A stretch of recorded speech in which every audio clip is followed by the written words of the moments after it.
প্রজ্ঞাপন জারি তারেক রহমানের নির্দেশেই আজ পে স্কেল গ্যাজেট প্রকাশ করল অর্থ মন্ত্রণালয়।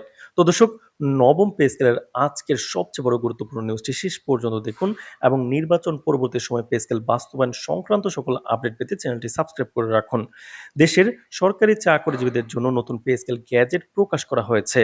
এই গুরুত্বপূর্ণ সিদ্ধান্তটি এসেছে দলের নীতি নির্ধারক তারেক রহমানের নির্দেশক্রমে। অর্থ মন্ত্রণালয়ের সূত্রে জানা গেছে, পে স্কেল বাস্তবায়ন সংক্রান্ত সমস্ত প্রস্তুতি এবং চূড়ান্ত অনুমোদনের কাজ শেষ হওয়ার পর আজই গ্যাজেটটি প্রকাশ করা হয়েছে। অর্থ মন্ত্রণালয়ের কর্মকর্তারা জানান, নতুন পে স্কেল বাস্তবায়ন কার্যক্রমে সকল সরকারি বিভাগের জন্য একীভূত কাঠামো গ্রহণ করা হয়েছে।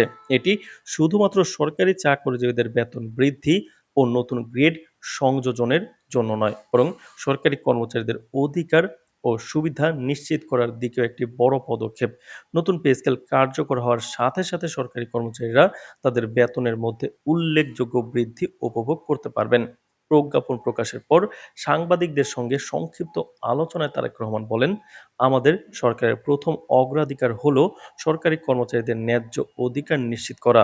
নতুন পে স্কেল বাস্তবায়ন এই অঙ্গীকারেরই একটি অংশ। আমি ধন্যবাদ জানাই অন্তর্বর্তী সরকারের সকল কর্মকর্তাকে, প্রধান উপদেষ্টাকে, যারা এই প্রকল্পকে সময়মতো এগিয়ে নিয়ে গেছেন। আমাদের লক্ষ্য শুধুমাত্র আর্থিক সুবিধা বৃদ্ধি নয়, বরং কর্মচারীদের মর্যাদা ও সুযোগ সুবিধা নিশ্চিত করা। সর্বস্তরে সরকারি কর্মচারীদের মধ্যে ইতিমধ্যে এই প্রজ্ঞাপন ব্যাপক সাড়া দেখা গেছে। বিশেষজ্ঞরা মনে করছেন, নতুন পে স্কেল কার্যক্রম দেশের সরকারি চাকরিজীবীদের মধ্যে উদ্দীপনা ও কাজের মান উন্নয়নে সহায়ক হবে। এছাড়াও অর্থনৈতিক পর্যালোচনা বিশ্লেষকরা বলছেন, এটি দীর্ঘমেয়াদে সরকারি খাতের কর্মক্ষমতা ও দক্ষতা বৃদ্ধির পাশাপাশি দেশের অর্থনীতিতেও ইতিবাচক প্রভাব ফেলবে। তো দর্শক, ভিডিওটির এই মুহূর্ত পর্যন্ত যারা দেখছেন, চ্যানেলটি সাবস্ক্রাইব করে রাখুন পরবর্তীতে নবম পে স্কেলের সকল আপডেট সবার আগে পেতে। তো দর্শক, পরবর্তী কয়েকদিনের সংশ্লিষ্ট সকল দপ্তর নতুন পে স্কেল অনুযায়ী কার্যক্রম শুরু করবে। কর্মকর্তারা আশা প্রকাশ করছেন যে নতুন কাঠামোর বাস্তবায়ন প্রক্রিয়া দ্রুত ও নিরবিচ্ছিন্নভাবে সম্পন্ন হবে। এর মাধ্যমে সরকারি চাকরিজীবীরা তাদের ন্যায্য অধিকার পাবে এবং দেশের সরকারি খাত আরও শক্তিশালী ও স্বচ্ছ হবে।